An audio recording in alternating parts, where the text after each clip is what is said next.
Selamat datang di channel video saya.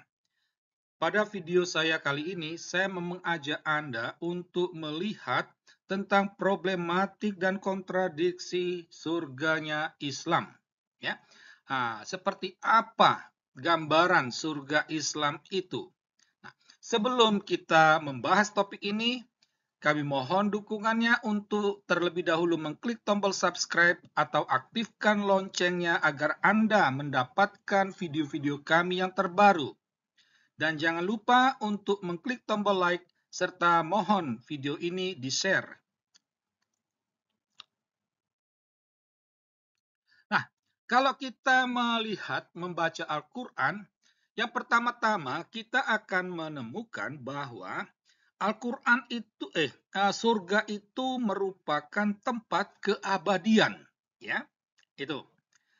Saya pernah membuat tulisan di blog saya, ya, tentang ayat-ayat Al-Quran yang berisi tentang surga, ya. Nah, Anda silakan membaca sendiri di blog saya itu. Jadi di sana ada kumpulan ayat-ayat Al-Quran yang berkisah tentang surga.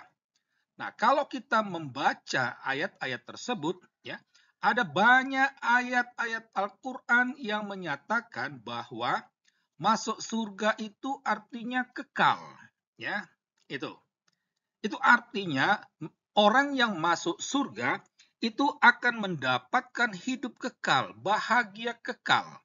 Dan kekal di sini dapat dimaknai dengan tetap, ya. Tetap itu berarti kan abadi, tidak akan ada perubahan, ya. Nah, ini tentang surganya Islam. Jadi masuk surga kekal. Kalau Anda masuk masuk surga, berarti Anda akan di surga terus. Nah, menjadi persoalannya kalau kita membaca surah ke-7 ayat 20 sampai 25 dan surah kedua ayat 36, di mana dalam teks ini di sana dikatakan Adam dan Hawa dikeluarkan dari surga. Itu. Nah, katanya kalau sudah masuk surga itu kan kekal. Tapi kok dikeluarkan? Ini kan mau menunjukkan bahwa surga itu tidaklah kekal. Jadi kalau Anda masuk ke dalam surgamu, ya surga Islammu, belum tentu akan Anda tuh selamanya akan di surga. Bisa saja suatu saat Anda akan dikeluarkan, ya. Nah, seperti ini, ya. Itu karena wahyu Allah. Wahyu Allah sudah mengatakan Adam dan Hawa dikeluarkan dari surga. Nah, selain itu juga surga itu dilihat sebagai tempat orang-orang pilihan Allah. Itu. Nah, ini ada banyak ayat-ayat Al-Quran yang menyatakan hal tersebut, ya. Jadi orang-orang pilihan Allah ini ya bisa kita deskripsikan seperti orang yang takwa kepada Allah, orang yang taat, orang yang tunduk kepada Allah. Itu. Apa yang dikehendaki Allah, dia lakukan. Nah, itu. Ini orang-orang yang takwa kepada Allah. Atau orang-orang yang melakukan perintah Allah.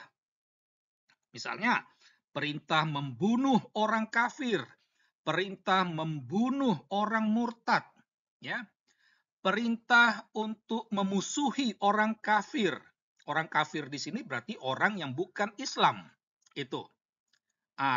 Jadi kalau orang-orang yang membunuh orang kafir, ya, membunuh orang murtad atau memusuhi orang kafir, ya, atau ikut berjihad di jalan Allah, kalau mati, ini orang-orang ini akan masuk surga. Inilah masuk kategori orang-orang pilihan Allah. Itu. Dan tempat mereka itu ada di surga. Ya. Nah, atau secara sederhana bisa kita katakan Yang termasuk orang pilihan Allah ini adalah orang yang tidak berdosa. Nah, seperti itu. Nah, jadi orang-orang seperti ini itu ada di surga. Ini dapat kita temukan dalam Al-Quran, dalam ayat-ayat surga di Al-Quran. Nah, menjadi persoalannya kalau kita membaca surah ke-7 ayat 12 sampai 13 dan 20, surah ke-15 ayat 34, surah ke-38 ayat 77. Di mana dalam kutipan teks ini setan dan iblis itu ada juga di surga. Nah, menjadi problem kita itu, apakah setan dan iblis ini mereka ini takwa kepada Allah? Apakah mereka ini melakukan perintah Allah? Setan dan iblis ini kan pertentangan dengan Allah. Tetapi kenapa setan dan iblis ini ada di surga? Nah, ini menjadi problematik, menjadi persoalan, kontradiksi, ya. Ini Allah sendiri yang mengatakan, ya, ada dalam wahyunya. Nah, jadi ini apa? Bagi orang yang masih punya nalar akal sehat, ya, rasanya tidak masuk akal. Kok setan dan iblis juga ada di surga? Padahal surga itu khusus untuk orang-orang pilihan Allah. Nah, seperti ini. Berikutnya kita menemukan juga dalam banyak ayat-ayat Al-Quran yang mengatakan surga itu menjadi tempat kenikmatan seksual. Ya, itu. Ini harus diakui karena memang tertulis dalam Al-Quran dan itu diyakini sebagai wahyu Allah. Ya. Nah, jadi orang yang masuk ke surga itu akan mendapat bidadari jelita bermata indah. Ya. Mereka akan mendapat perawan-perawan penuh cinta dan usianya sebaya. Penuh cinta di sini bisa ditafsirkan sebagai penuh birahi, penuh nafsu. Ya. Orang yang masuk surga akan mendapatkan gadis montok, dada montok dengan yang usianya sebaya. Semuanya untuk apa? Untuk kepuasan seksual.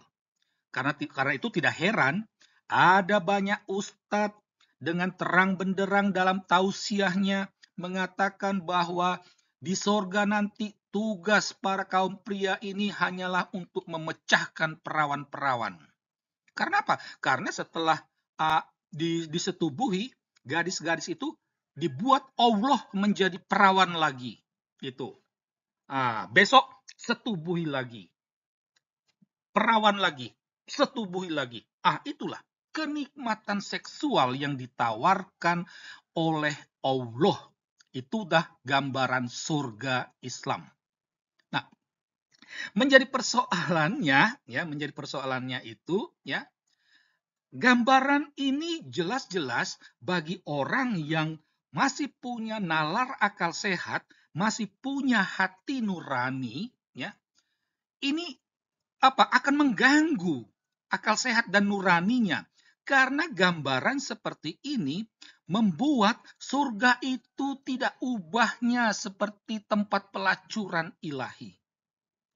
Nah, inilah gambaran-gambaran Islam yang menimbulkan problematik dan kontradiksi dalam kehidupan. Hanya orang yang bernalar akal sehat dan masih punya hati nurani yang akan terusik dengan gambaran ini. Sekian dan terima kasih.